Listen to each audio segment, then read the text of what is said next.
beginning the meeting.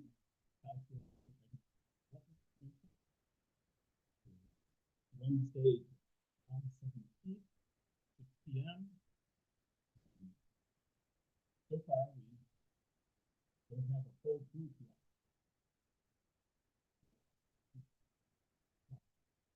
Here for a dialogue. Yes.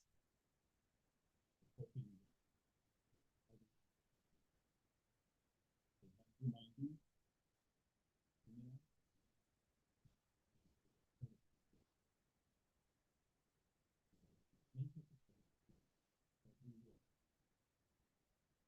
In here, I think I would like to see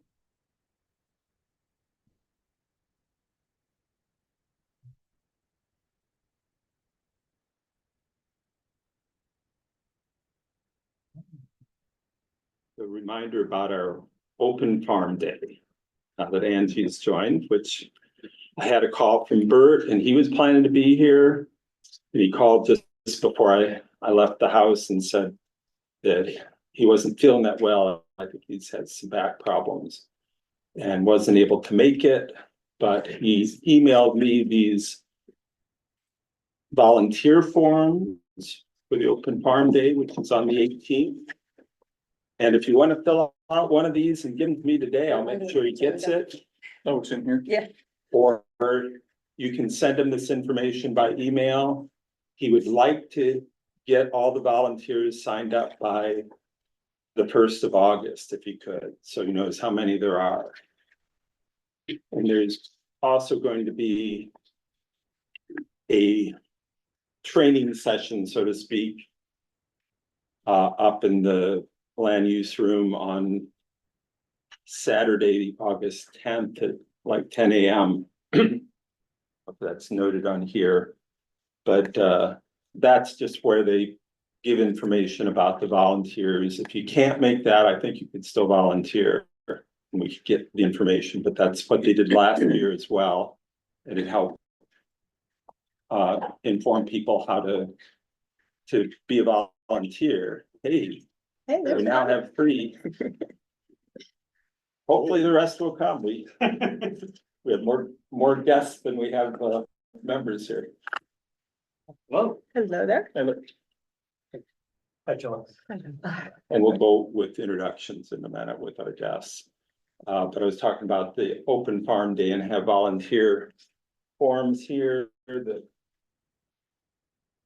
to volunteer, you only need to, help out for about 3 hours. What does volunteering consist of? It consists of we have at least 2 or 3 volunteers at each of the farms. And their duties might vary depending on what the farm is. At the one I went to last year was Coward's Farm. And mostly we just check people in as they came and we gave them stamps. They wanted stamps for their passport cards and we gave them information and told them, where they could get the tours and we made a Directing list. parking if necessary Figured at out- yeah, help with some parking, sites. It's a little tight. Hey, Mark. Hey, Mark. So we've had, since the start of the meeting, we've had Jack Cody and Mark Folko join, so we are now up to 1, 2, 3, 4. Well, hopefully we'll get another one. Was Serena was gonna be away, right? I'm remembering that now.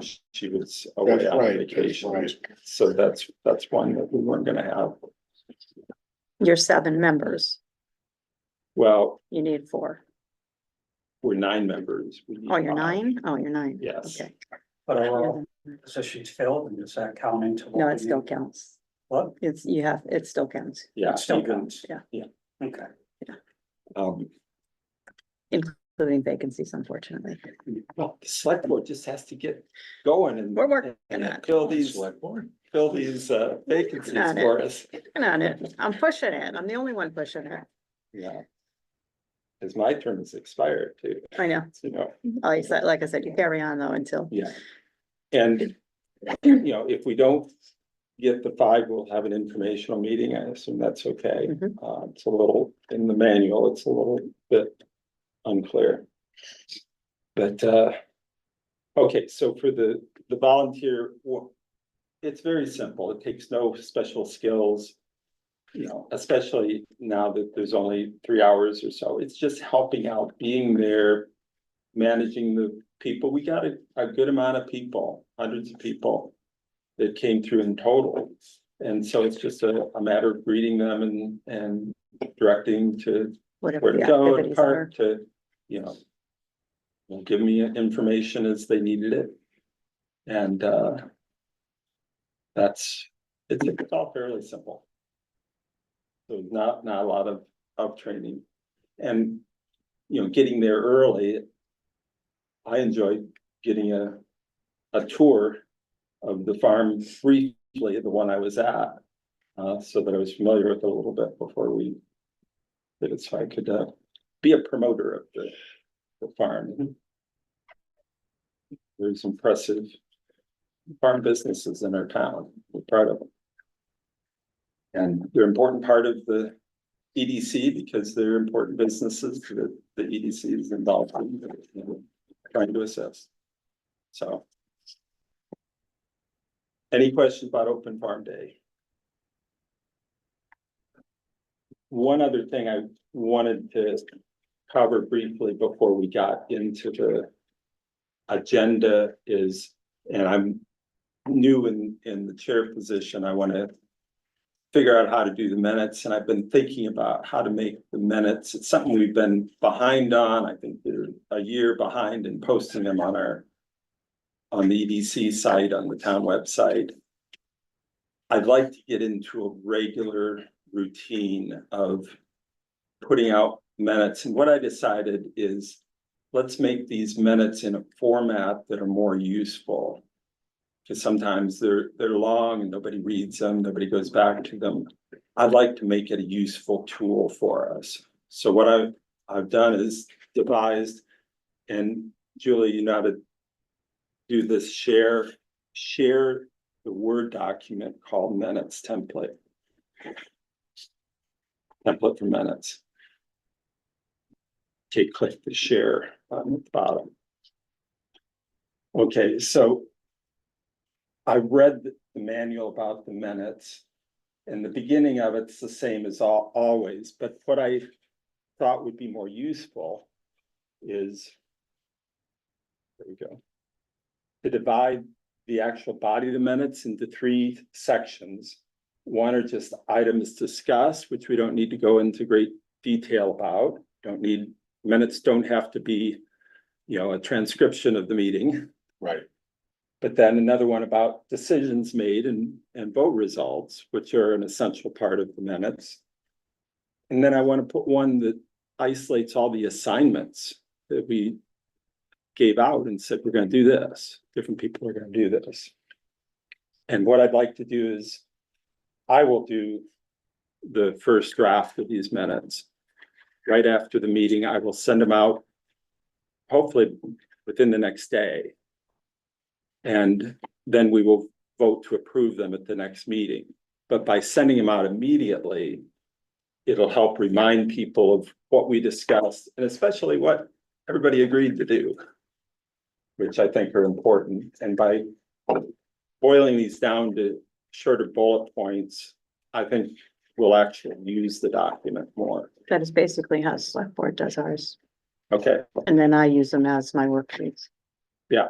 so that's not reading the past minutes. They tend to be really long and hard to pull out the most important points. So this is what I'll do. And I drafted, and Julie, appreciated yours, but I just after reading, I thought I'm going to reorganize this into a different template. So I'll take the first shot at it. And then when we send it out, I will ask everybody to reply directly to me, not to everybody, if they have revisions to the minutes. And then we'll incorporate those. And at the beginning of the next meeting, we'll vote to approve it because everybody will have reviewed and given their comments. And that way we'll always approve the past meeting's minutes by the very next meeting, so they can be posted. And we will have a first draft of them immediately after the meeting, so that we can remind ourselves what we agreed to do. So now let's get into the old business. Oh, but no, before we do the old business, let's welcome our guests here and give them a chance to introduce themselves, because we really appreciate you taking the time out to be here. So these are, you didn't hear, but they are candidates for potential members. And we'll start, Steve. Go ahead and introduce yourself and tell, you know, what your relevant experience is and why you want to be potentially a member of the economic development. Sure. My name is Stephen Roach. I'm a resident at 14 Powder Mill in Southwick. And looking to get involved in economic development because I want to get involved in my community. Prior to this, lived in Westwood my entire life and purchased my first home in Southwick. I've had about 2 years to kind of settle roots here, and now looking to see how I can get involved. I see a lot of potential in Southwick as I look to my own kind of future as well. So having a hand in being able to be part of its development is very attractive to me. I'm employed by the Defense Contract Management Agency, which is a federal agency under DoD. We're tasked with managing defense contracts for all of DoD. I've been there for 5 years, and this past January was made a contracting officer for DoD. Currently have about 200 million under my direct management. But prior to this, I was third generation working in a family business. So I think I have a unique perspective when it comes to businesses and economic development, seeing the big side of things as well as the small side. So looking forward to being part of South. Okay, appreciate it. Glad you're here and you know, if something occurs to you during our discussions, you can participate as a guest. Thank you. I welcome that. You said 14 Powder Mill, how close are you to the school? I'm like right in the middle, but I like it because walking distance to pretty much all downtown. Okay. Yeah. You're right around the corner from me. Nice to meet my neighbor. And if you have children, that'll be a very convenient spot to be. Yeah. There you go. There you Walking go. to school. Yeah, All well, the sporting events will be right there. Yeah, none yet, but possibly. Yes. Okay, Bill, you can introduce yourself. I'm Bill Terry, live at 228 South Loomis. Been a resident of Southwick since 1991. Raised 2 kids here in town. Currently serving, and I believe it's my 3rd term as constable here in Southwick. I've owned my own business for 23 years. I'm looking at retirement coming up, and I'm gonna have a lot more time on my hands. And I'm thinking that this is a way to give back to the community and keep myself busy. Well, I can identify with that. I just retired fully at the end of last year, and so that was part of my motivation for getting more heavily involved in town. Yeah, absolutely. what were you involved in? For their benefit, maybe we go around and talk about what we've done and what we brought us here too. Well, and I was just mentioning the thing that got me heavily involved in the town was the Carvana effort to come into town, which I looked at the traffic reports especially and felt that it was just totally inappropriate for our infrastructure, for a town, and the negatives would far outweigh any potential tax benefit. And we were successful in that, but I felt like that's something I wanted in the long term to help evaluate good points of businesses coming in as well as potential negatives. From a legal standpoint, what power does the EDC have to implement that. You can advise boards, such as the select board, I would assume, right? But there is no real power held by this committee. Correct. Yeah, It's yes. It's an We're an advisory. advisory committee, Yep. but that, we don't have any. What you'd call enforcement power, but that doesn't mean we don't have any power in terms of A voice. information. A voice. If we can do the research and get really good information presented, persuasion power is sometimes more important. Sure. Is the board funded or the committee? Is it funded? Like if you need to pay for research, where does the money come from to do that? We have a budget, it's not large. You know, a lot of what we do, and we can fill you in on some of the history Yeah. separately. A lot of our power is in just our volunteering of our time. Sure. To do research, but then we use some of the funds to do things, and what I've always thought is I don't really want a big budget until we prove we can use it effectively. If Mhm. we can research and test and prove that we can move the needle, we can benefit to the town sufficiently, then we can push to increase our funding. Yep. But I think it makes sense to prove ourselves first. I think a really good example is what we did this year with the development of the website. So we used some of our funds for that purpose, but there was a lot of contributed time and effort by members of the committee, a couple in particular, and then even we did the business survey. We had our family put a lot of time into that. We all got together and stuffed envelopes, we used some of the budget to pay for that. So, you know, we try to leverage the modest budget that we have with some creative resource and. But we try to do it efficiently. For example, the website that we have now for the EDC as well as Southwick Business Directory is costing us on an ongoing basis only $42 a year. We're hosting, we're using free software for the website and the directory. Yep. WordPress. Plug into WordPress. So we try to use the funds efficiently because our whole goal is to deliver better value to the town. Mhm. We don't want to be a cost center without justifying the costs that we have. May I throw something in? Yeah.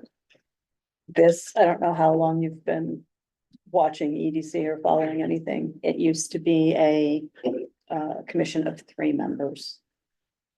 Statutorily, it can have 9. So we had 3. Last year, we debated heavily on the select board, went round and round. We moved it up to 5 and then to 7 and now 9, all in 1 year. So this is basically a brand new board with a lot of initiative. It was stymied in the past with only 3 members, not a lot of time, and there's a lot of time and energy now in this new board. What was the catalyst for expanding the board to 5 and then to 9? Was it renewed interest? Pretty much the master plan. It's Okay. got a lot of directive in it and it needs a lot of guidance and shepherding. They have a large task list on it. Yeah. So it's well worth it Mhm. to have that much manpower behind it, brain power behind it. Mm. So. There you go, sorry. Yes, I've been on the board for about 1.5 years now, the committee, and the committee's changed quite a bit, and we're still kind of feeling our way where we're going. My own history has been involved in local businesses at the finance or general manager level and been involved in town various activities, and much like you two expressed, I wanted to give back to the town and see what we could do. Yeah, newest member in this group. Came on board earlier this year in the spring. I grew up down in the Charlotte area in mid-80s. That city exploded and started moving in a lot of different directions, and I got involved in the politics of it in some way, planning, zoning committees, zoning and planning boards. It was assigned to the zoning board of adjustments, had 6 years there. And really got involved in it, and as a matter of fact, the master plan that was used, or the blueprint for the master plan was actually developed down in Charlotte through the University of North Carolina Urban Institute. And now it's kind of made its way across the country, so I was very familiar with it, attended a number of the master plan meetings. And realized, and after recently retiring, I realized, I kind of enjoyed that stuff, and also, like you guys, wanted to give back. And showed up for one meeting, plan, I think it was for a alternate to the planning board, and got shot down, but the next day they called me up and said, we got a job for you. You didn't get shot down. We just had another plan. Right. At any rate. But, Ingo sold me on it, and then, as far as the master plan goes, we got a big chunk of stuff. I was gonna possibly recommend that we include that in the status up there, because there's a whole bunch of things that we should be working on, but then again, I don't even know where that master plan is right now, so. We're gonna talk about that. Okay. All right, so, and I've been, I'm now serve as the liaison between, Economic Development Commission and the planning board. Okay, so we have some input there, but, we have to be in unison as far as that goes, so. The comments that we make there, but we're also able to, as member of the community, interject our thoughts to the planning board. So in this position, I got it both ways, representing the EDC and also John Q. Public. Okay. Well, thanks, and the other members, oh, sorry. Yeah, no, the other members that I'm here, Serena, and because she's on vacation, Craig Samuelson has been having several health challenges, so I'm sure that that's related to why he's not here. So that's why we need some new members in here to help us get to a quorum. And plus, we have a whole lot of work to do. And with the size, with the master plan in mind, and then expanding the size of this commission, there's the capability to have subcommittees to tackle different aspects of it without violating any open meeting laws. Right, with, So there's a great opportunity to get a lot of stuff done fast. right, because Faster. I don't know if you're familiar with the open meeting rules, but you can't have any kind of Deliberation. substantive discussions or deliberations, is what they're referred to, outside of the meeting if a quorum is present. And the purpose of that is so, because meetings are supposed to be open to the public. And this meeting is open to public. Anybody in town can come and sit in here, or they can dial it up on Zoom, or they can listen to recording. It's all open, and they don't want us meeting in secret and, discussing things that are not open to the public. So that's the purpose of that. But if you have a group like a subcommittee, and we have a subcommittee of 3 that's looking into developing a way to more quickly evaluate new businesses. And that's Gene and Mark and myself. And we can meet. We met over lunch last week and do work that we then can report to the whole group. That's okay. Subcommittees can work well. But other than that, we have to be careful when we have a group text. We always say, don't respond to the group, because that's like for information only. So if I send out the first draft of the minutes, I'll send it out and say reply only to me. We don't want to discuss it as a group, or that would be a quorum, and we don't want to do deliberations. So. Okay, Thanks for that time. and Do you have a public? oh yeah, public comment. You can come at any time. Sorry, it's your meeting. I just wanted to give you a quick update on the master plan process. It was adopted by the planning board and endorsed by the select board. The two parties had to work out what the membership was going to be, and that has finally been solidified. It is a member of the select board, a member of the planning board, and 3 residents. So I am recruiting for the 3 residents, and I thought that I would, if you could run into some of your businesses and have those, see if you could get those placed inside their windows or something, or at their counters for interested parties to apply, that would be great. Okay, so you've got to do a period of recruitment before you make the decision. We've got to get them to apply. We're in the cycle. Yeah. It's going to go through the same application process that you all went through on the website or an email, but they need to just do that And we can- application Should distribute that to of this group, interest. What's right? that? We should give one of these to this group as well as post it, or, You can make copies of it. I can send you okay, the document. You can All right. print more if you like. all right, well. I mean, if you we'll- got places you want to put them, be my guest. Think about if anybody here thinks of places, we will distribute them at the end of the meeting, for anyone to put them out in businesses where they can be posted. And I don't recall if the planning board named a party yet, and I know the select board has not yet, because we only got that confirmation Monday, so. Okay.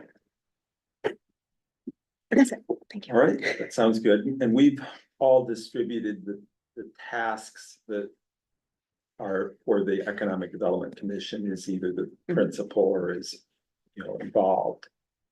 And some of those are projects we're already working on. I think all the major projects fall within some of those. And we are also guided by the survey that we sent out, where we gave a list of about 10 different possible tasks and allowed them to add more. And said, pick 3 that you think are the most important. And we got a very clear ranking of what the businesses thought was the priority we should have. And the first priority was to promote shop local and use our directory to do that. So that was our first effort, is to develop a directory, and we'll talk about how we push greater use of that, because we're gonna continue to promote that. And the second thing was to promote Southwick as a recreational destination. And we got some ideas how to do that, which I'll talk about our potential planning schedule for that later. So we are addressing some of those. I just have to run to another meeting, so I just need to get through the public comments there. I appreciate it. Thank you so Well, much. Thank you. I'm for glad you coming. guys came in. Thank you. And hopefully we'll see you all later. Okay. Upstairs, maybe. Take care. Bye-bye, Dan. Okay, I just remembered I have one other thing before I get into the agenda. What was number 3? Number 3 was potentially having we called it in there, having a Chamber of Commerce type thing. I would expand that to say some kind of business association. I think chamber is maybe not applicable to our town, and a business association could be more. And the item that I proposed to fulfill both of those would be to do what I call a destination map of Southwick that would include all the recreational assets of the town. We have bike trail, the New England Trail, hiking trail. We have 3 golf courses. We have the motocross. We have the lake. We even have a disc golf center. We have several other hiking venues, and do a map with those, and then develop kind of business association around the map where if they paid maybe as little as $95 in the year, they would be also listed in that map. You know, the restaurants, the unique retail outlets, anybody that would benefit from bringing in visitors that would be attracted to our golf and motocross and everything else. And this map could then be distributed through one or more of the brochure distribution companies that are out there to put it in hotels and lobbies and, you know, Mass Pike rest stops in places that would catch the attention of. I would see us, since we don't have hotels, these would be day trips. You'd want to do a radius where people would come here for a day trip. Say, oh, well, that's a cool thing to do. Let's go to Suffolk, a bunch of stuff. And that would help all the local businesses to do that. And that's was the second priority, to do that. And then to do it, do a little business association for $95. That would be a no-brainer to get listed. Modeling it after something that was done in the Hilltown destinations, where they did the same kind of thing, but they did it across a dozen of the hill towns and did their hiking and recreational destinations along with businesses that were involved. And the businesses would be marked on the map with a blurb about the business keyed into the map, and you could also sell an ad for more money if they wanted to display ad. And they have easily distributed 15,000 of these for, I think, the cost of $1,800 for distribution and the printing, so that their business participants finance the whole thing. So this wouldn't cost the town anything. It would be financed by the association of the businesses, and then you would get that group together and maybe do other things that would be of mutual benefit for the businesses. You know, and that is kind of built into, you know, how do you want to brand and promote the town, raise the profile. And we, of course, target it to the right kind of people, not the people that were at you know, North Pond over the weekend. It would be people that are golfers and hikers and bicyclers and motocross fans, and these people who come in and spend money. So that and my planned timeline for that is to be able to print and distribute it by early spring. And what we need to do is get the buy-in of all the other relevant groups and commissions in town. We want to talk to, you know, the Parks and Rec and the Conservation Commission who runs some of these properties, and, you know, the lake management and all the people, make sure everybody buys into the way that we would promote the town. And so that would be the first phase of it, and then getting quotes on design and printing and distribution. And then coordinating, promoting it to the businesses. I think we should get most of the 30 restaurants in town, plus a bunch of others. So you could easily run into, you can charge even just under $100, you get thousands of dollars to finance the printing and distribution of it. So that was actually a later item, but covered it in the priorities.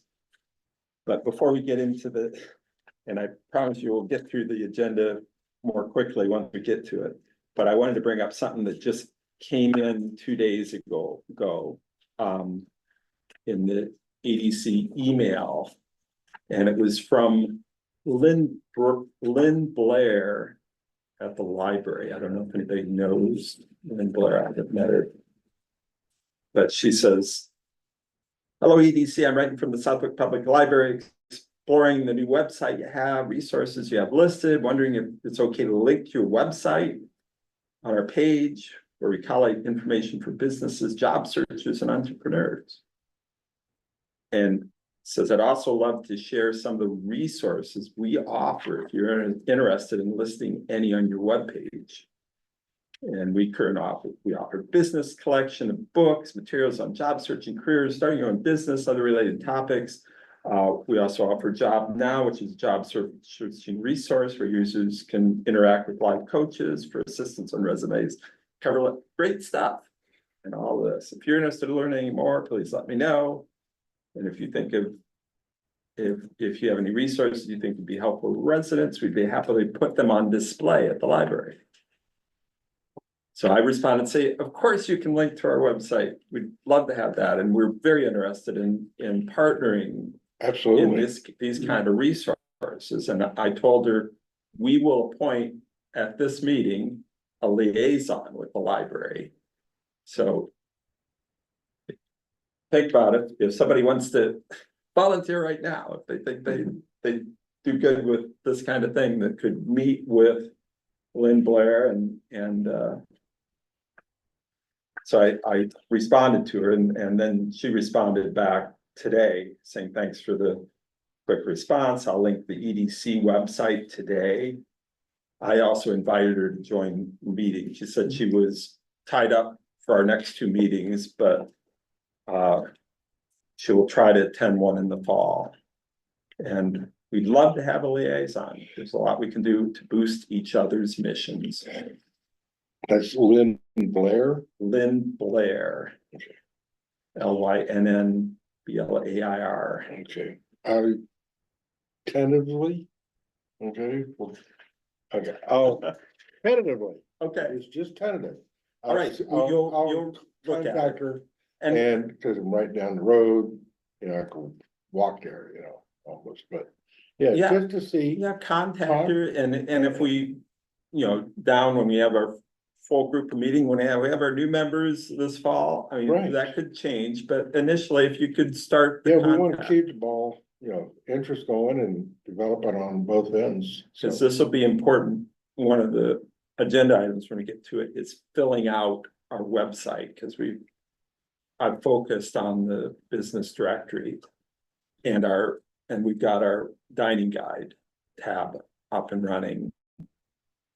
But our other tabs are pretty much empty and we want to develop those. your business on the site, Excuse me? your business on the site? Well, you're not local. No. Oh, you're not Southwick. Well, yes and no. We're a sales organization. I've got salespeople that cover this area. Right, but we're looking for businesses that are based here. No, my Okay. office is in South Windsor, Connecticut. So that's the requirement to be on Gotcha, the Southwick site, is it has to have a Southwick address. right, And the one place we stretched out a little bit is we have one real estate agent that works with Coldwell Banker, whose office is in Long Meadow. But she only occasionally goes there. She runs her office out of her house in Southwick. So I thought, well, if you can list that as the address, we'll list you, but that's kind of a requirement. It says these are Southwick located businesses. Okay, any questions on any of that? All right, now we can get into the official agenda here. And the first item is a question that came up in our text messages, which I said, well, we can't discuss this in a text because it has to be in the open meeting. And the question was, we had these three big banner signs that we put up at the WIC, and first we had the Nationals the last Saturday of June. And there were 10,000 people there. Did we see a bump in response? Because what we promoted on there is we actually had a QR code for our dining guide, which is online. And we promoted that to try to promote local restaurants. And the question was, did we have a bump in website traffic? And the unfortunate answer is no. But I want to quickly explain why I think that's the case. And well, first of all, let's do the share again. Share here and I'll show you traffic here. So. What I've isolated is Saturday, June 29th. And we promoted dining guide. We had 2 visits. Now, what's odd is that on the Tuesday prior, I think it's the 24th, we had 35 or 6 visits to the dining guide. And this is all from the Google Analytics. I don't know if you ever use that tool to analyze web traffic. And this shows the importance of why it was you talking about getting measurable results, wasn't it, in your letter of intent?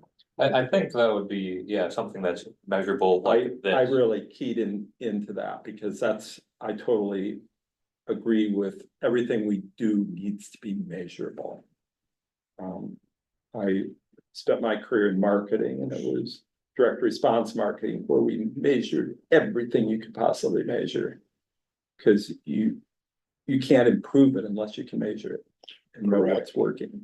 Right. And we could have assumed that, oh, we put these big, beautiful banners out there and it worked great. But then you measure it and it didn't. And where the bump came in Google Analytics, it said that came from Facebook organic traffic. So I assumed somebody mentioned it on Facebook, and I met with Pam Sclafani today to review with some stuff that I'll get in later. But I said, so somebody mentioned that on Facebook on that day. See the bump, the highest point there. She said, oh, let me look it up. Yeah, that's the exact day I posted a post on my Congamon Cafe Facebook page promoting the dining guide, saying, you know, we encourage you to check out all the restaurants in Southwick. And that came from just that one online post. Yeah, circling back to your business map, highly recommend. I worked with Whip City Brewfest doing their website and stuff like this to try to promote the event. And even your business map, I think would be, I like the idea of a physical one because it seems fairly affordable and pays for itself. But anything on Facebook or something like that seems a lot more easily, the ease of access is right there. Like looking something up to do in Southwick, it's right there. Yeah, for promoting our website, there's nothing more powerful than doing an online promotion because people can just click, they're there. Yeah. Whereas any printed promotion, they have to take it and remember to do it and go to their computer and type in shopsouthwick.net and it's a bigger hurdle to get over. But on Facebook, you know, you have an ad, click on the ad and you're there. And that's further in our agenda. I'm going to talk about paid advertising on Facebook, which is something I want to do. Actually, it's the next item. But anyway, let's finish on that banner at the WIC. I knew something was wrong, so I physically went to the WIC on an early morning when nobody was there and looked at the placement of the banners. And what they have are these are big, what is it? 8 foot by 4 foot banners. They're hanging from a long rod. We had 3 of them. They're double sided. And there's a whole bunch of other banners along the same row that are for Crestview and for a whole bunch of other local businesses. But the thing I noticed when I got there first is I came in, they were all in one line. From the side I was looking at, there it was kind of at the top of a hill that had some rock filling the hill and a sign at the bottom, do not climb on this hill. On the other side, I went up, it looked like, and I've not gone to an event at the WIC. Have you either been to nationals or anything like that? I've not been to that, but it looked like the starting line of the race was right at the top of the hill, the entrance road. So I'm assuming all of the motocross whatever you call them, motorcycles or lined up there for starting, so it's not a place you can walk right up to. So you can't walk right up to the sign on either side. I don't think people are gonna try to read a QR code from a distance. No. You have to walk up to it. So I think it's all about placement, and I spoke with Inga about that, because she was the one that made the arrangements with the WIC for placement. She says, well, they kind of assured me it would be a place where people could walk up to it, and she was gonna contact talk to the people that were her contacts there and see if we can get it moved. Ideally, we want it at a place where spectators congregate. Right in front of the beer tent. Or where concessions, beer tent are, or even over where all of the, the people that come in recreational vehicles and stay overnight and are there and can walk by it. I know this kind of banner needs a frame to hold it up, and that may be a challenge, but this is an example why you gotta measure. We would have just assumed, oh, well, it must be doing some good. Well, no. So we gotta make an adjustment. It's a good piece of information, I believe it's still held there, the Rugged Maniac at the end of September. Happens every year. They Right, get a we pretty wanna- good crowd for that. We So wanna, maybe we can there's a adjust lot of it. events scheduled all through the year, and so I tried calling Inga last night, didn't get an answer, but I'll see her progress report on the next meeting, whether we get something adjusted there. Okay, but having participated in an event a few times, you get 2 free beers at the end and everybody looks at each other and says, what do you want to do now? And it'd be Yeah, a great opportunity if people know where to go. absolutely. We have our full directory, and we'll show you, if you haven't been there, we'll show you afterward. I'll get to it, but we also have a tab called the Dining Guide that gives restaurants by region, at the lake or at the north end or the south end, etc. So anyway, this whole thing is an example of the web traffic by day since we launched the website in early May. The initial bump here, just so you know what's going on, this light blue line is, medium blue line is traffic to our directory. This purple line, the one that spikes, is traffic to the Dining Guide, which, is down here in the legend. This spike came from when we sent out the letters and we got initial signups. That was the traffic of businesses coming in to sign up for the directory. This spike was from a Westfield News article that was printed about the directory. The day that went out, we had a spike in visits, and this was, all of this is explained, so it's something I constantly watch. And so that leads to the second agenda item, which is testing paid ads. As you mentioned, the most powerful thing is to advertise online for a website, because you can click right on the ad and go there. And so I spoke with Pam to get information about, I've managed in my career a lot of Facebook advertising, but I'd not done it directly. And she showed me told me how we could do it for our local area. Because I was always doing national advertising, but we can draw radius around Southwick and test it and do a limit so many dollars a day. And we do have a Facebook page set up for the EDC. I'm not an admin on it. I've got to reach Inga and ask her about it, or maybe Martin at Southwoods would be able to tell me about it. I think he maybe set it up. But if I can get on that admin, I can place ads. And what I'll do is carefully test different creative approaches, different headlines, different images, and different audiences, try different radiuses and see which ones give the most bang for the buck. Do A/B splits where you do one ad split half with another ad. And I think there's a way to do this on Facebook and see which one pulls better. Might do a headline that focuses on restaurants did you know there are 30 restaurants in Southwick? Click here to see the full list.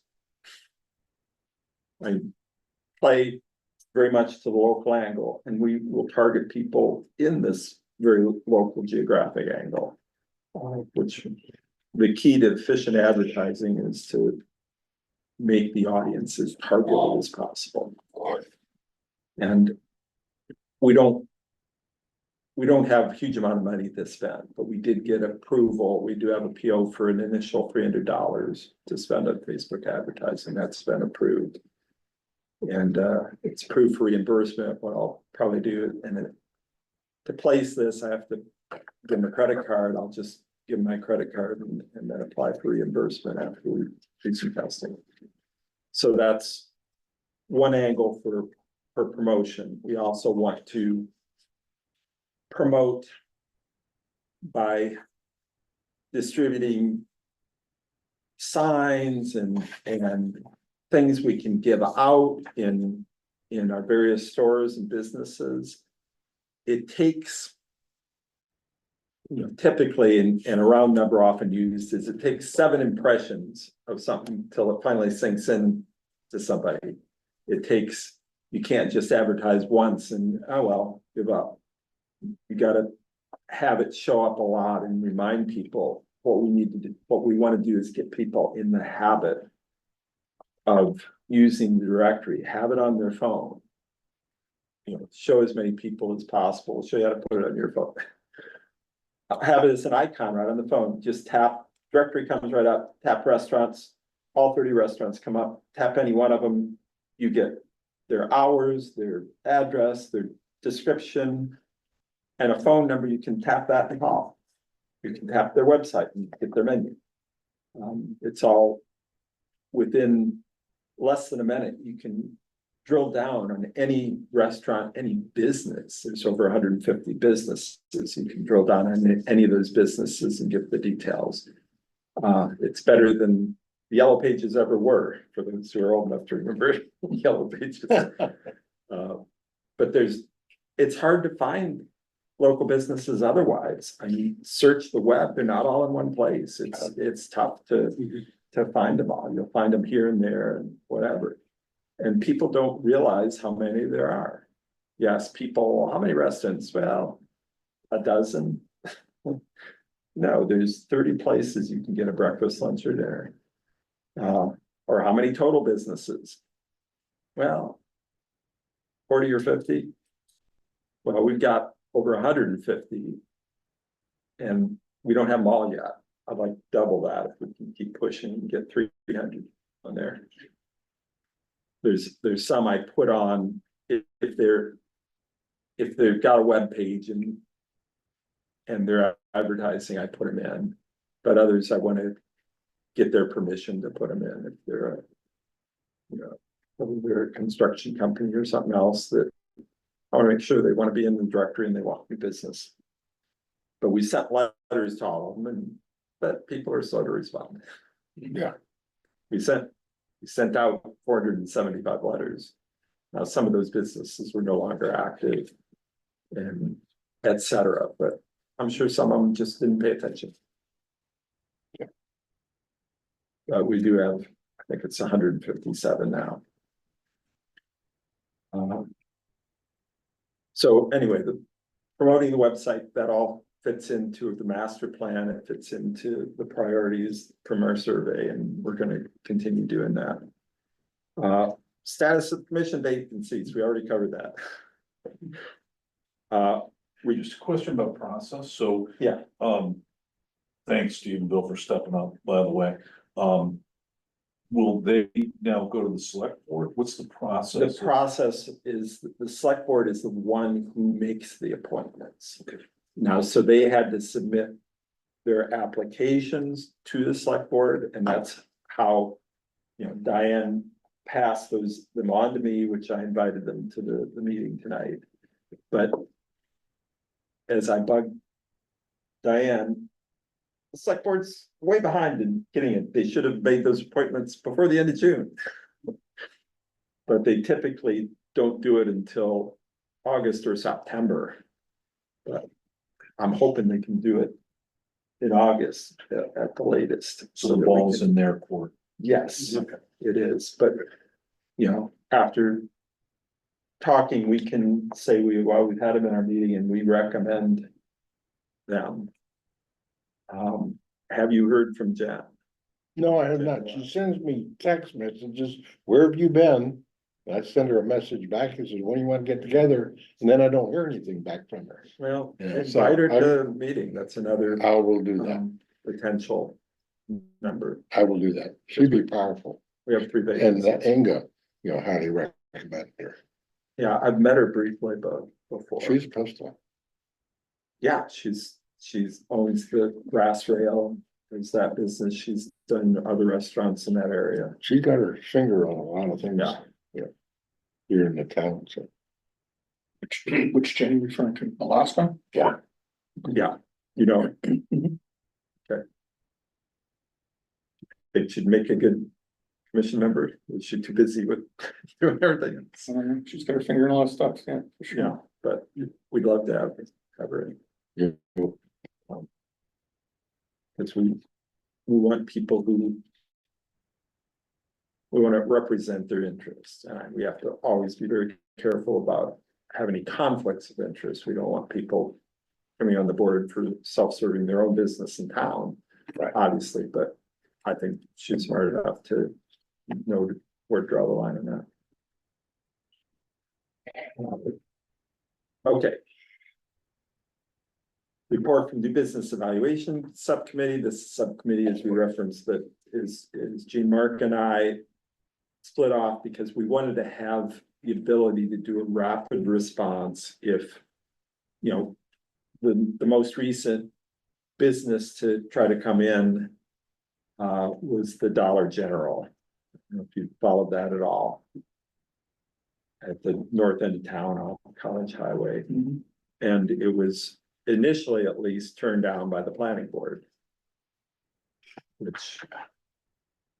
You know, we didn't get a chance to do our research on it. We weren't ready to do that research yet. But that's the type of thing we would have loved to have a template, a process to quickly say, okay, here's the potential revenue from this business, here's the potential cost side, here's the pros and the cons to the town. And the idea is to present things that are fairly objective, that are not just a matter of opinion, but we can say, here's information that would be useful for making the decision.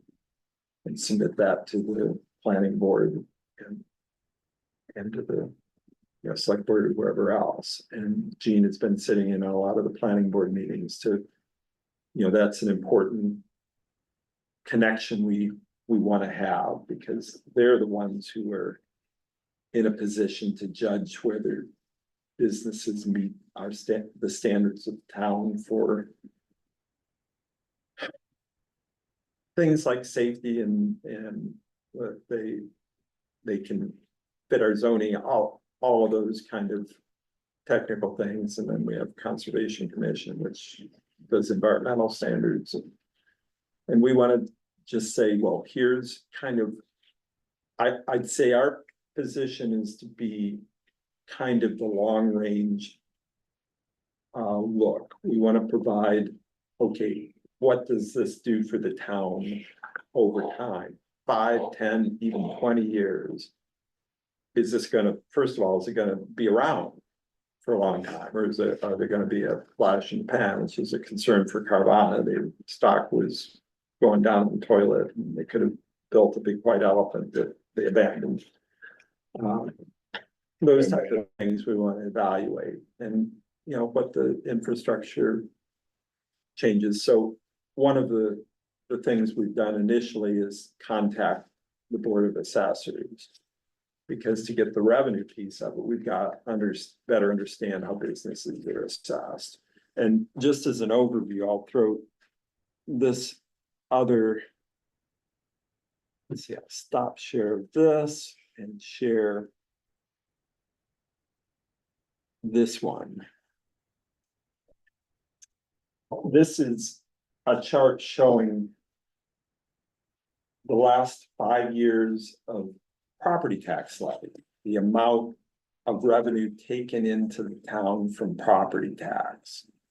And the blue on the bottom is from residential property tax.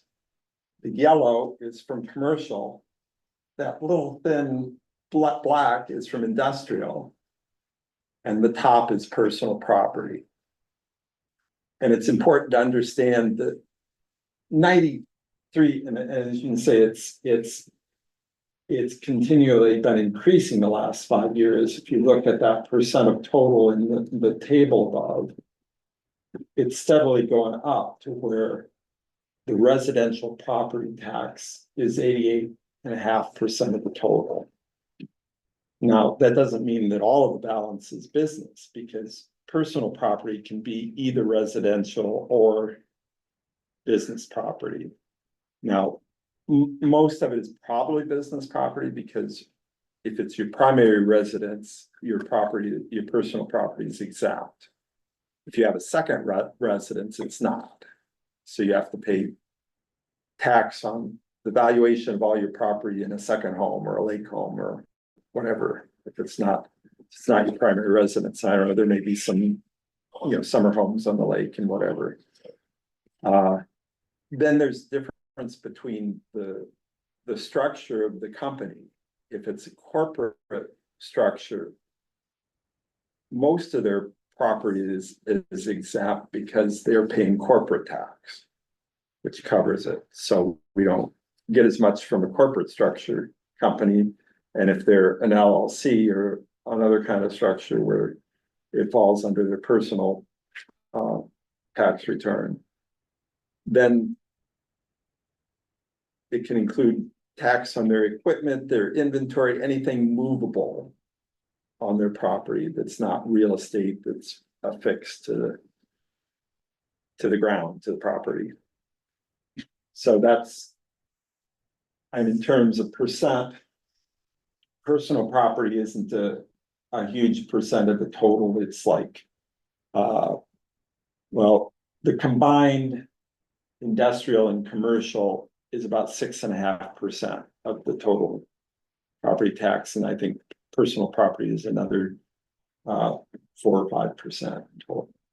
So the first thing to understand is the proportions in residential is growing. Even if we double the number of businesses in town, it's not gonna leverage the rest of everybody else's bill that much. And I think people have had the sense, well, if we get more business, my tax bill will go down or not go up as fast. Well, we are primarily a residential community.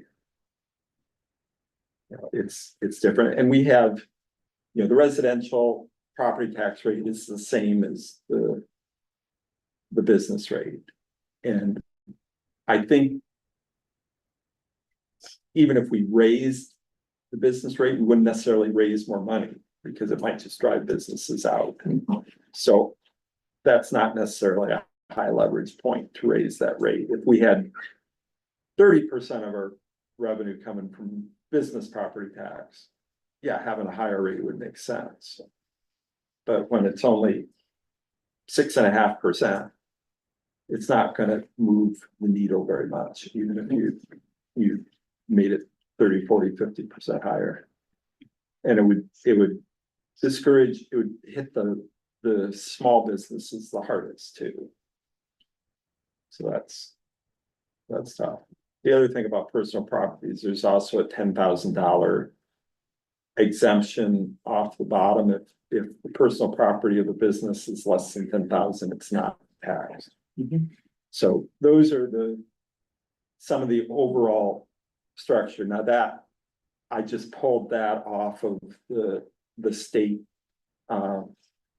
tax site, the Department of Local Services.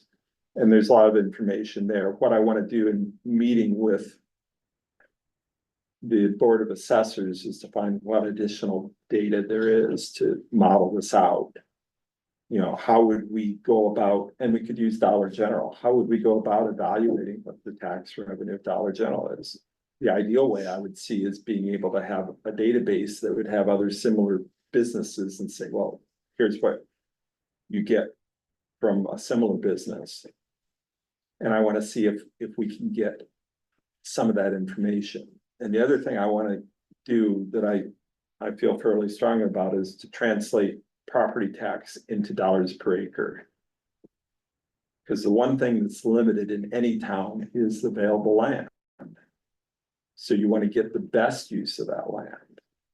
And often people will think, well, you get a real big business, that's the best thing to get.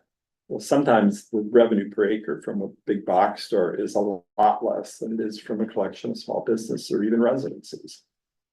You want to be able to compare residents to the whole thing that I'm coming down to is the idea that if we're going to promote growth, there's good growth and there's bad growth. All growth isn't good. And we want to have tools that carefully evaluate and measure whether the town's going to benefit from a certain business. You know, maybe on the Dollar General, the reduction in the value of neighboring abutting properties, residential properties, would offset any gain in the property tax of a Dollar General. I'm sure a corporate farm would be able to tax their property, and you know, we want to evaluate, get real numbers, not just say, oh, here's a business, we're going to get a lot of tax revenue. Well, it's not that simple. No. So we're on the agenda of their next Board of Assessors meeting on Monday at 5:30. So we'll join that and throw out questions. You want to throw in? I don't want to do all the talking, Gene. No, I mean, you very well. Yeah, no, I think this is a great starting point to understand, you know, economic impact. The other thing, we talked about measurable data, and we can use this as one of our measurement tools. You know, how are we doing with, in particular, the mix of you know, commercial and industrial versus residential, and you know, what impact we having on, you know, one of our charter elements is to help promote the economic well-being of the town. So if we continue to see increases, that's good. If we were to go backwards for some reason, you know, that could be an indicator we have to, you know, look at our tactics a little different. Right, and to know what their goals should be, maybe in some cases, you know, expansion of residential would be more productive than the equivalent expansion of business. True. The other thing that is helpful, the next agenda item, is to look at, you know, vacant retail properties and to understand what, you know, some of the economic values or potential that's sitting out there. With, you know, attracting businesses to fill those Something that vacancies. there's no question that you benefit from filling vacant properties. Infill is the best way to improve revenue. You're not using up new land. You're using land that is now vacant. It improves, you know, the quality of town life, as well as, you know, you don't want to have a whole bunch of vacant properties, as well as improving the tax revenues. Wouldn't that information be pretty easy to get from a commercial real estate agent? Yes, we just need somebody did anybody step up to say they're gonna do that? My plate's filling up pretty good, so between, Anybody else want to take the initiative on looking at vacancies? Yeah, I'll do that. Okay. I'll do that. And that's not, when you volunteer for these things, it doesn't mean that you're committed forever and ever. If somebody else comes in that has more expertise, but yeah, there are websites that are specialized in, I'm sure I could find it if I did the time, but you know, talk to agents and others there. They can show what's available both. Yeah. Something like Yeah, that. that's exactly. Yeah. Okay. Good, so, Do you want to stop this year? yes, that's not sure. We're gonna have a new one vacant. Right? What do you think of The Tucker's? Family Dollar is, Family Dollar. that's closing. Although somebody's talking about a, Coming in, but some kind of marijuana facility there. I don't know.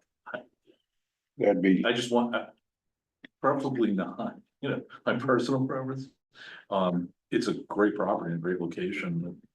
Nice to see, a good, moving from a Family Dollar to a family oriented, attraction of some type, whether that's, another retail or restaurant, something. That be good for that location. How do you get to the EDC website? Go to I'm in southwickmass.org. Southwick EDC. All right, so you don't drill down to it through the town's website? It's just You like- can, actually, you can get, Yeah. actually, we have the Shop Southwick site linked on the town website. It's in the upper right of the top menu. If you're on your phone, you've got to hit the 3 bars to get the menu. And then look for Shop Southwick.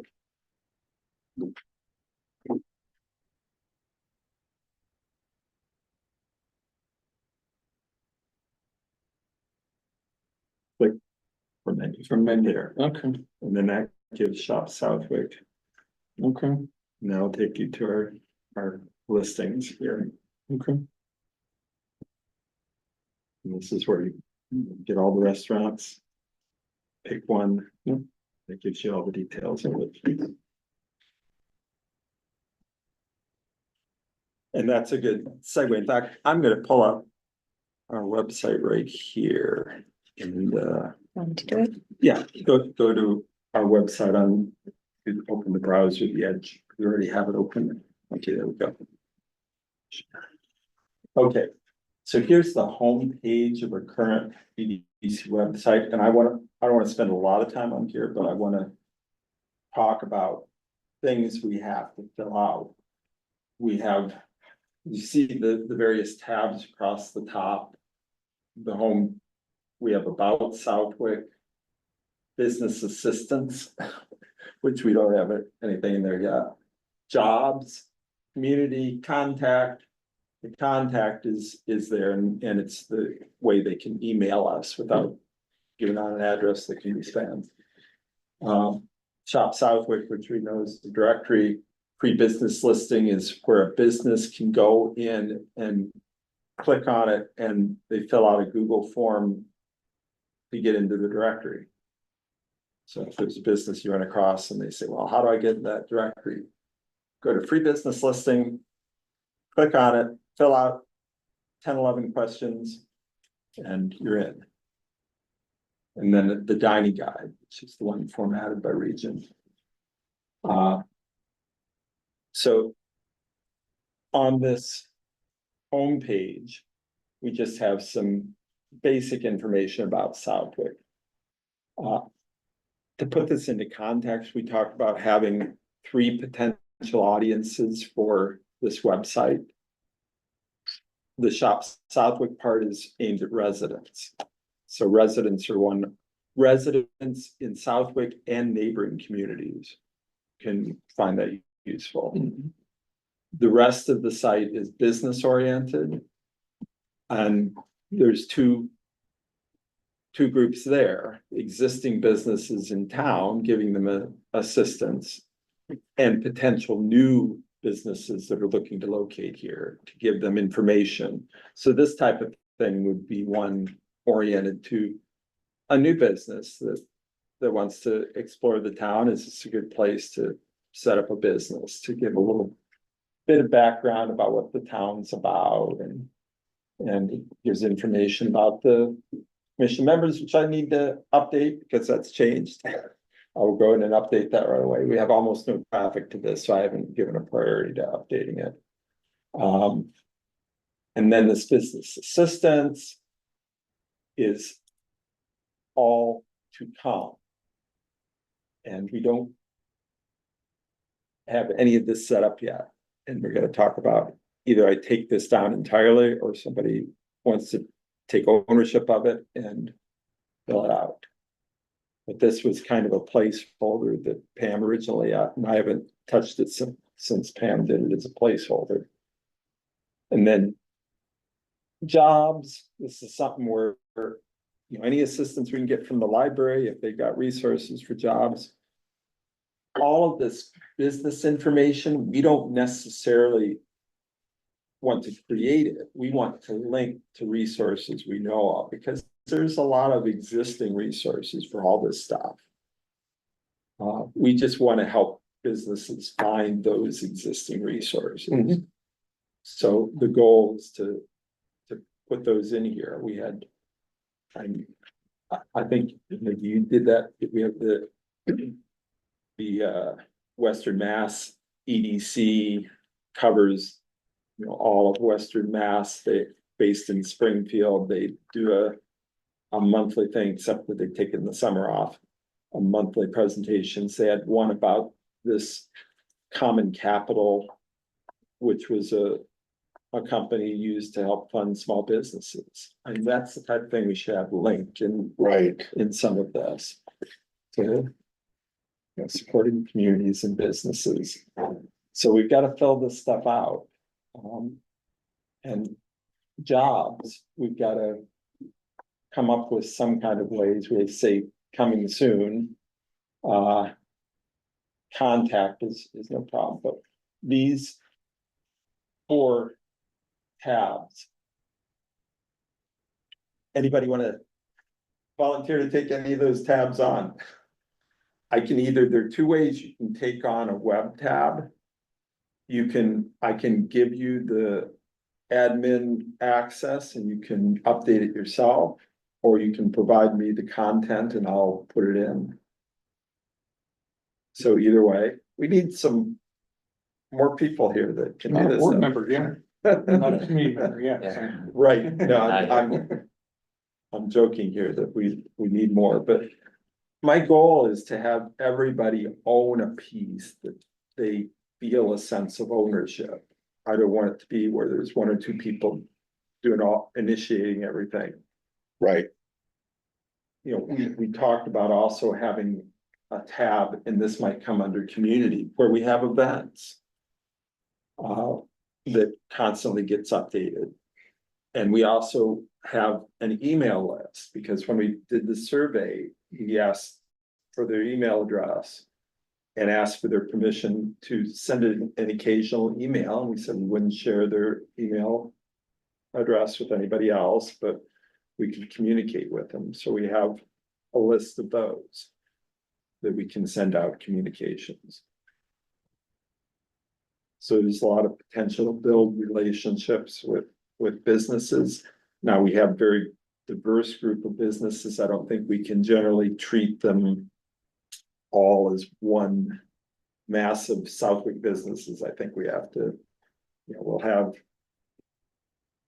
dining and, you know, maybe retail as public facing businesses, and there's others that, you know, construction and plumbers, electricians, and, you know, septic, and that may have different needs than restaurants and retail businesses, but we can divide those up in different groups. But if we're gonna engage with them in some way, long-term project, or at least have content available that would be useful to them. Okay, well, we're not gonna, I'll take a look at the business assistance. okay, excellent. I was gonna say, if people aren't ready to commit here, the assignment, which I kind of mentioned last time, but we'll formalize it here. I want everybody to go through this website and bring ideas next time, or propose ownership. I'm gonna probably go in here and take some of this down, because I don't want to be promising things we aren't prepared to deliver, or at least if I don't take it down, I'll say, you know, not yet available or coming soon, or something that doesn't promise something that we don't have yet.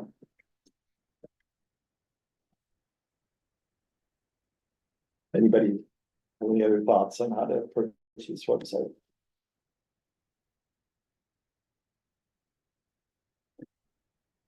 It's a tool, as to say, only costs us $42 a year in web hosting. So, Well, I'll be reviewing it, you know, well, we all, and then come back next time and. Yeah. Throw in some, just on the format itself and what we can do there and then into the specifics also. yeah, and anybody that has the proclivity, WordPress is very easy to work with. I can give you access, you can go in and edit content. It's all has a good graphic interface, you can add blocks, you can add images, it stores all the images into a media library, and then you can pull it into any spot.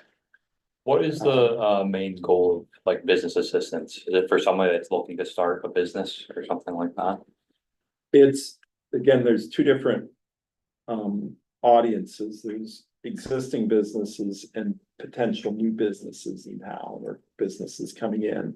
So it could apply to either. You could have an existing business that has capital needs that, you know, maybe wants to be aware whether there's any assistance or training, or talk about you've got finance experience and accounting, whether they need a little help in that direction, that type of thing. Got it. Now, is there any sort of like, I know what like Westfield Community Development has a revolving loan program, I believe, for small businesses. And I think they also have, and I believe it's state funded, not. Well, entirely sure. and there is all kinds of state programs. And again, we don't have the resources to Yeah. $300 doesn't, offer you know. our own services, but what we want to do is tell people, yeah, this is available from this place in the state. Here's how to do this. Here's some advice. Here's some training you can go to. Here's this common capital, you know, loan place. You know, think like small business administration loan application. Yeah. Things like that.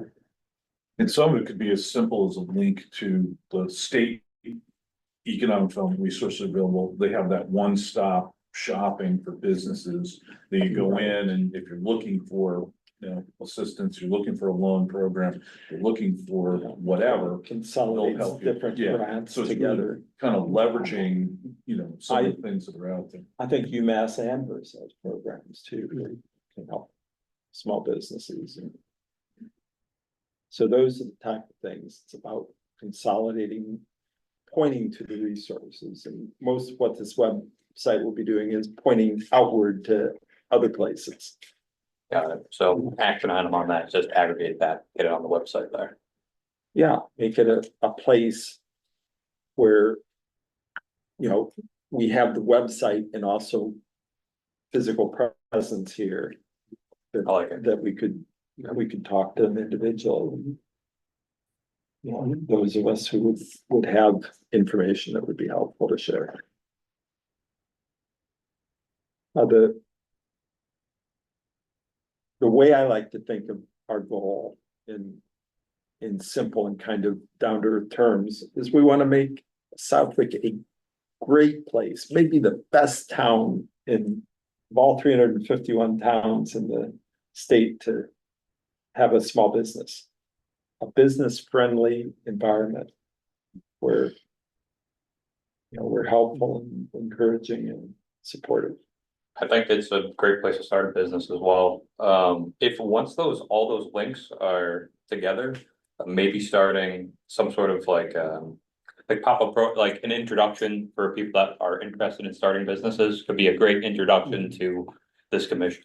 If we have the talent and the resources to do it. I went over to Fancy Bagels, which just opened up. I'm sure you all saw that. I don't know if you talked to him, but I talked to a woman who's, you know, part of the ownership of it and introduced her to the business directory and said, put you in here, and read her description. Was this okay? And they were just so busy. And in talking to her, she said, well, I grew up in Southwick and, you know, we had this opportunity to come back in here. I think she lives neighboring town. We had the opportunity to have a business in here and the high school kids that are working with us are so great and it's a nice environment for business. It's a great place to do business and we're doing really well. I mean, I love to hear that. And I hope the Fusion Bar and Grill is doing well. I want to get over there and talk to them. I put them They in the need wait directory. staff. They need wait staff. That's the one complaint I've heard is they're not Yeah, geared not up up to yet. speed. They're just not, and they kind of just had a soft opening, so maybe they're overwhelmed. Which isn't necessarily a bad thing, it means there's a lot of demand for that, and, you know, they need a little time to gear up. Agreed. All right, so, good. Just one other point on the website, we talked early on in our discussion about when we kind of convened as a new commission with new members about making Southwick very business friendly, and some of the feedback we were soliciting from the businesses, how business friendly is Southwick, and, you know, ways the commission can help, you know, foster Southwick being more business friendly. Ideally, it'd be a great place for somebody who was interested in coming into Southwick, bringing a business in Southwick, a portal so that they can come in and be able to navigate what they need to do, whether that's, you know, working with the, you know, either the planning department or, you know, getting their business certificate, whatever it might be that they need, including, you know, even some assistance with site selection. That's something that they're, you know, looking. Yeah. So, but that's eventual. Those are, you know, longer term goals, but that would be a great use of the website. Right, and if we could offer assistance in navigating through the town, through the, Yes, absolutely. you know, some of us are familiar with the difficulties that the great tea house went through and miscommunication, Exactly. Good town, example. and Yep, conservation and all of that. sure. Good example. And they're exactly the kind of business we want to encourage. I was disappointed in our special town meeting that we didn't give them a little more leeway on their zoning. Yep. There was a misunderstanding, it wasn't communicated well. Okay, I don't, keep moving, so everybody's gonna look at the EDC website and. We've got some volunteers to take on some more of it and we will do that further. Then. One other thing, let's see, this is not. I guess kind of. New business. A proposed handout for the open farm day. And this is something I think will be fairly simple and something that I'll do, and I'll just pull up here again. Let's do it. Yeah, good. Yes. In the future, I'll let you do all the I know, it's the okay. navigation of this. Which one did you want? So let's, Traffic. ABC. oh, did I not share that? Let's not put that up on the screen, then I'll just show the printout we did of that. Because I don't know. Necessary here.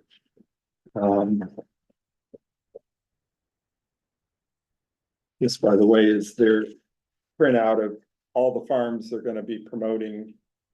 And that's something you can look at. They've got more this year than they had before.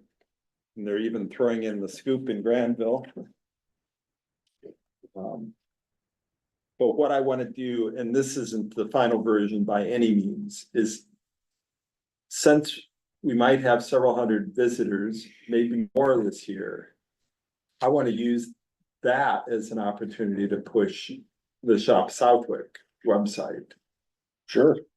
Now, they have a kind of a passport that is about this size folded up, so I'm gonna create a little brochure, just a one-page folded, that we can pass out to everybody that comes in. And for those of us that are greeting people come in, can explain You know, you can go in here and scan this QR code on your phone camera, and you instantly go to our website. And then it explains inside exactly how to navigate through our website. That you can click on a category, plug in a search term. Then the second step is you have the list of the items you can scroll through. And then the third step is you tap on one and you've got all the details. And you can tap on the phone number and call straight from the phone. Or tap on the website and go to the menu. So it just lays it all out. And then on the back, I want to do a little explanation of how to put an icon on their phone with a shortcut straight to our website. Because the goal is to get people used to, and it's so easy. I find myself doing it all the time. I've got it right on the homepage. You know, I just tap on that. I've got the directory immediately. I put restaurants at the top. Well, let's see, when is Fancy Bagels open? Well, here they are in alphabetical order. I tapped on their name. Oh, Monday to Friday, 6 AM to 2 PM. Here's their phone, I'll call them. Oh, here's their website. I'll go see what kind of bagels they have, what kind of breakfast sandwiches and lunch sandwiches they have. You do it literally in 30 seconds. If you have it on your phone, you can get all that information. It's right there with you mobily. I think once people got used to using this, we'd have lots of traffic and it would really help the businesses. And it's all about helping local. At the bottom of our directory, I say thank you for supporting our friends with local businesses who provide jobs and serve us and pay taxes to our town. These are your neighbors, your friends who are running businesses that, you know, instead of sending the money off to a big corporation out of town somewhere, circulate it within the town. Our local businesses. And even the franchises are mostly locally owned. I think Fancy Bagels is a franchise, but it's locally owned. So it circulates money into the community.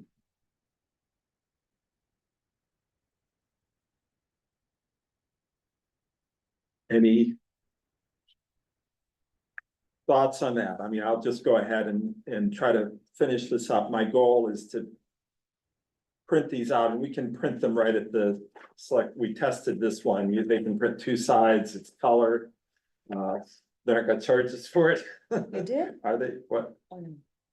No, I'm saying no. Oh, I thought So- you did get charges. No, I'm saying, so we don't have to, devote our budget to it. But what I'd like to do, I mean, we could potentially give out 300 of these at Farm Day.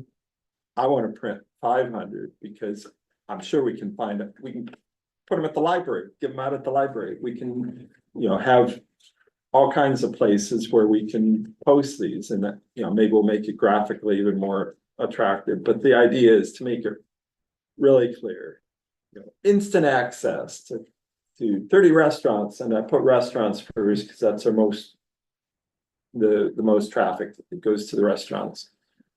Over 150 local businesses. And something where, it is a print piece, but they don't have to type anything. They can just put it in their camera scanner and they're right there instantly. So just one of many ways we want to promote and is say we've got that link right on our town website too. So it's trying to put it up everywhere we can. Okay. Then we already talked about the last one, the Southwick destination map brochure. And the purpose of print is because that gives us the ability to distribute it to the targeted, any kind of advertising. The most important piece of it is getting the right audience. And the easiest way to get that travel audience is through the brochure displays. It's hard to reach them because they're so spread out over all of Western Mass and Western Connecticut, how do you reach those people? Well, most of them are, picking up brochures and planning their travel and. If we can find other sites, if we can promote on certain other websites, we'll pay for that too, and maybe we can research and find some activity websites. I mean, there are all kinds of websites that say, what are the top 10 destinations in Massachusetts for this or that, or something else. And When you go into, that outfit that prints it up, do they have, contacts with, all the hotels within 100-mile radius? Or the visitor center on the Mass Pike? oh yeah, or- these are people that specialize in travel brochures. Okay. There's one that's based in the Berkshire area, that's Berkshire Brochures, Mhm. that kind of overlaps from the western side. Then there's another company that has offices near Boston and in Connecticut that Mhm. cover radiuses in those areas where they distribute brochures of people that our goal would be, I would talk to all of them and say that we want people that would potentially make day trips to Southwick. Somebody that lives in Hartford, lives in Springfield. What can we do this summer? What can we do this spring and this fall? What kind of activities are there? Oh, there's some great hiking in New England Trail. It's a great section. We could go on the bike trail, the parking place in Southwick here, look. Or, look at these great golf courses, high end at the ranch. And, Edgewood looks great. We want to just promote that stuff. Or, oh, motocross races, we should do that sometime. Let's look that up. And oh wow, they have not just motocross races, they have motorized unicycles races. They have all kinds of stuff. Or Rugged Maniac or whatever it is. Promote all of those activities. And when they come here, they'll use our restaurants, they'll shop at our specialty retail stores and, it'll all support businesses that need that. I'm talking to Pam today with her Congamon Coffee, said, wow, it's so hot, things are kind of slow. Well, we could help if we had brochures and promoted, get out of the hot city and, come and bike in the early morning, stop at the Congamon Cafe and get your breakfast bagel or whatever, or fancy bagels. Okay, so anything else that we didn't cover here? Not that I'm aware of. Okay, I will. Julie, I'll write my brief in the new format. Okay. But I'll still rely on you to do all the distribution of it after we approve it. Sure. So I'll send it out and ask him to comment to me, then I will, once I have the comments combined, I will send it to you, the final version. Sure. And then as soon as we vote on approval of it in the next meeting, we'll distribute it. And We'll have to approve the other ones as well. I've already drafted. Let's see, we're good on approvals up through May, right? We have those, So- we have those so actually, we finally got them posted on our. You did see them? I emailed you yesterday. Yeah, I looked on there. Reminding you. In fact, let's go there right now. Are you gonna be able to go there? Do share to the browser page. Yeah, and now let's type in.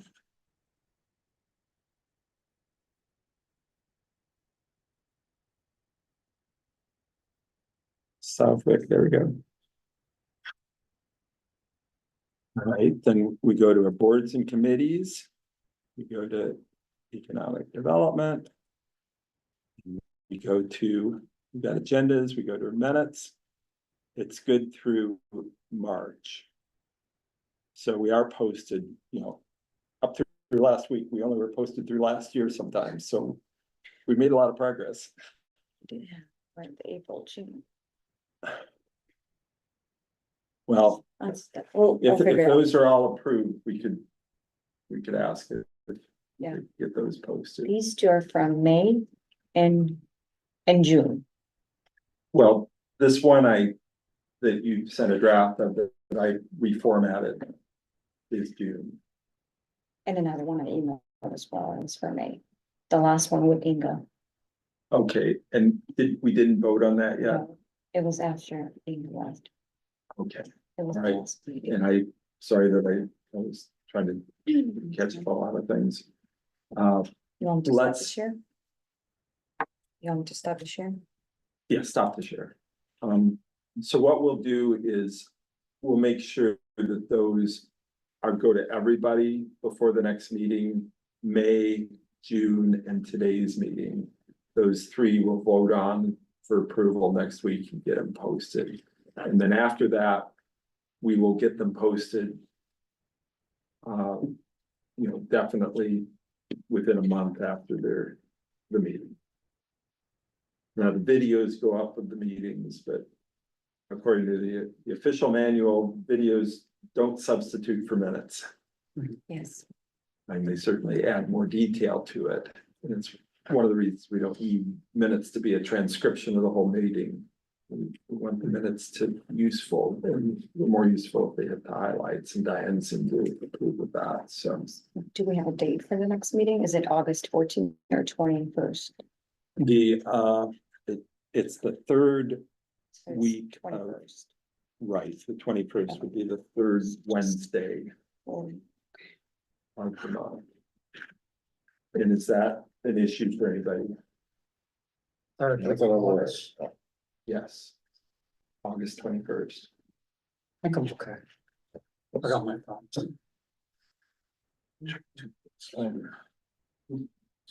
Okay. And Serena should be back for that. I'd like to ask, cause I brought it up a couple times about, we have this.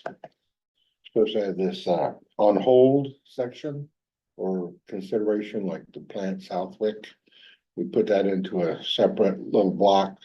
And that we could review and say, is there any action on that or anything like that? So the Southwick and Bloom thing, Yeah. I Yeah, have South- that in my notes, yeah. Okay, and we'll. Yeah, we could. If it makes sense, we could have a fourth category that is, ongoing. Those things which are temporarily tabled, but are due to come back up. If we want to put those in the minutes each week, we can do that. I was thinking more in terms of, the agenda, it's not over here. Oh, in the agendas. Yeah, So that's versus the minutes. Okay, Cause all right, yeah, It's the an minutes, agenda we don't need to have it in the minutes, you're right. But the agenda, just so we're aware, we're gonna bring We that. Cause we talked about in the fall, we were gonna pick that Right, back up. and did we say what month we want to bring that back Uh, up in? Thought it was October. Yeah. Okay, Yes. October. I do remember. I'll put a note in and we'll add it to the agenda saying on hold until October. And there was something else that we talked about that we shoved into there, and I don't remember what it was. That's why I wanted to have it so that we can keep track of these things that. It was the Bloom and then the sidewalks and then just crossing the street. Oh, I mean, that is, I just don't have a schedule for that. In terms of infrastructure that would be friendlier to business, just a real strong conviction of mine is we need at least 2 crosswalks across College Highway in the town center. Maybe one near the summer house and one near the plaza a little further. Is that dictated south. by the state? Cause it's a state highway? Do you know how many south crosswalks are in Westfield? I mean, outside of, we obviously have crosswalks at the intersection. So I'm not counting those. But the crosswalks between intersections, there are at least a dozen in Westfield. It's the same highway. They can do it, we can do it. So is there any entity, and this might be multi-commissions, that seeks out state or federal funding for economic development? There is a community preservation committee that is, They just Is- doing community development preservation funds? they're using, I mean, those are projects that are taxed off. We voted in an extra tax on our property tax that goes to community development. And I think that they can get some matching funds sometimes for those. And then the building, what is it called? The highway group, they always are seeking any kind of grants and fundings for highway projects. Okay, cause I'm pretty, I mean, not super educated on this topic, just kind of cursory.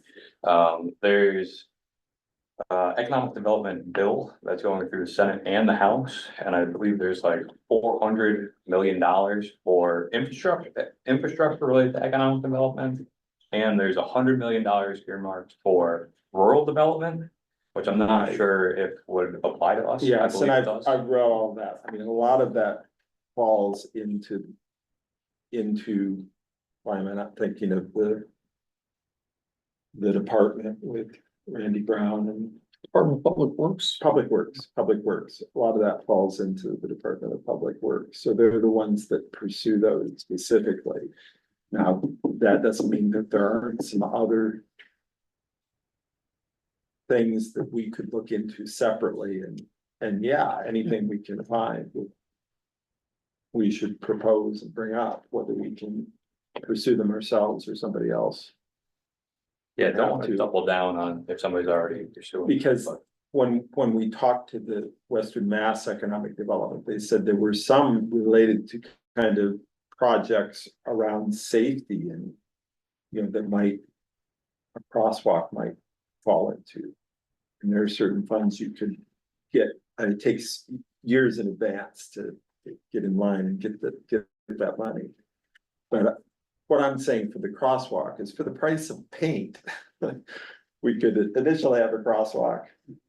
And for not a whole lot more, we might have some flashing lights that you could put up to push a button and have lights flash to somebody wants to cross.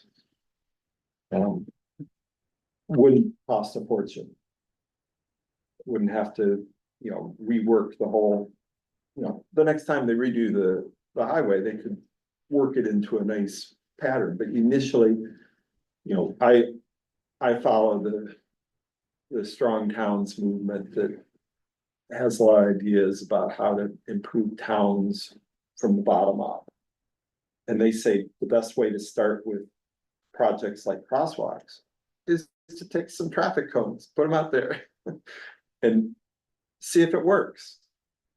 You know, or to do a quick painting thing and then put, you know, if you're gonna change a design, don't come up with a master plan and commit to it and do it all until you experiment with rerouting traffic just through traffic cones and experimenting. You've got to see what works, and what improves the flow. The other thing that I really want to promote is 25-mile-an-hour speed limit through the middle of town. And Westfield moved to that.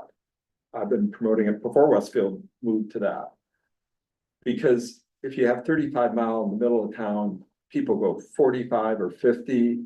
Easy. They come up over the hill, you can't see them until it's too late. It makes it much harder to turn out when people are flying through there. It makes it, if you've ever tried to walk through the middle of town and cross the street, you gotta run to get across. You can't walk across, you gotta run. It's not walkable, it's not pleasant, and just to calm the traffic down, to, you know, put it at 25, people might go 35, but it's a lot better than 50 miles an hour. And it won't take people that much longer. People think, well, 25, that's so slow. No, you'll get through almost as fast because you gotta slow down for lights and people turning and everything anyway. You can't fly through there at 40 miles an hour anyway. Usually you're obstructed. So to slow it to 25, it can be a calming, more relaxing, more pleasant experience. And it might take you 30 seconds longer to get through town. Maybe not, maybe you go through just as fast. But it would help when you do those kind of improvements, make the town center more walkable. Business benefits, maybe that's not real measurable, but there is a definite benefit. More people want to come in. It's a better place for visitors, a better, more pleasant experience. Back to, the items that we're tabling, you could include that as the tabled items Okay, on the agenda. right, because maybe there's an opportunity. I'm not sure quite the best angle to do it. I think it probably is to develop a presentation that we can make as a guest to select board, to the planning board, say, here's research, and we've got to do some research. We've got to have facts and figures. We've got to, I thought about even driving through town at different speeds and measuring the time difference. I would look at other towns, compare it to Westfield, even the hill towns. A lot of them are 25 miles an hour when you go through the center. Why do we have 35? And give them all the reasons, give them safety statistics. I thought about going down to the police department, asking for accident records for the last 10 years and see where the accidents are concentrated.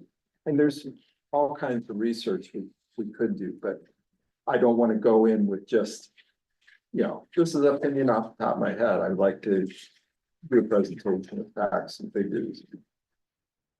Try to make this, so it would probably, I don't know, if the planning board make it a building or public works, or who makes that decision? Whether it has to go to a vote, a town meeting or what. On the safety side, it's tough. Cause that was one of the issues with, Dollar Tree. Or Dollar General, excuse me. Oh, yeah. Because you got a 2-lane road. Right there, and it's, we don't have a center lane like, or turn lane like we do. It terminates their Tractor Supply. But it is a passing zone, so it's not a no passing, and I talked with the police about that. They said, until you have an accident, and start developing statistics, and it's the same problem nationwide. You say, people say, well, it's gonna have so much traffic, and there's pedestrian, we don't have sidewalks and all that stuff. And it's like, well, nobody's got hurt, so we can't do anything about it. It's tough. Strongly recommend a book called Confessions of a Recovering Traffic Engineer. by Chuck Marone, who's this founder of the Strong Towns. And he goes through all of that data. He was a traffic engineer based in Minnesota. And one of the motivations for this book was he was giving a talk in Springfield, Mass, of all places. And the day he gave a talk, there was a child killed on State Street between the library and the parking area that they were crossing. And this confessions of a. Confessions of a recovering engineer, about traffic planning, recovering engineer, because his conclusion was engineers shouldn't be the ones deciding. It should be, the town leaders looking at everything, but engineers they design for maximum throughput of cars. Yeah. They don't design for human factors. Right. He just saw that child who was killed was all about the design of that State Street. And that was like 15 years ago, and he campaigned forever for them to change it. And then last year, 2 more people were killed in that same spot. And finally, they decided to, well, maybe we should change this, but he wrote about it. I sent out, the follow-up articles that he wrote about Springfield and how that was, biggest motivation for the book. It's a great read. He's a good writer. Awesome. Get an audiobook too. Anyway, I know what you mean, but I think we can make the argument. They made the argument in Westfield to lower to 25. Yeah. They were at 30 before, so they weren't quite as high as we were. Now, some of their downtown is a little more dense than us, but still. A town center with all the activity that's going on there, it shouldn't be like an open highway through the middle. It's a town, you should slow down. It's only 1.5 miles through the middle of town. What I would consider the middle of town is from Tannery Tractor Supply through Town Hall. Remember we talked about changing the name of a district? You know, Right, call That it would be- the village center. So at the top of the hill is, entering the village of Southwick, Yeah, and there should be a change of attitude because people, and this is what this book talks about, is when you're driving. And so you're running, we will definitely stop within 2 hours. We never try not to let it run more than 2 hours, but. There's two attitudes you take when driving. One is kind of autopilot. You're kind of thinking about other things and doing it, and the other is intense attention. That's when you're going through a place where there's a lot of, cars and people pulling out and pulling in. When you go through a town center, you should have intense attention. You shouldn't be kind of flying through on autopilot like you're on a highway. You don't want to make the road feel like that.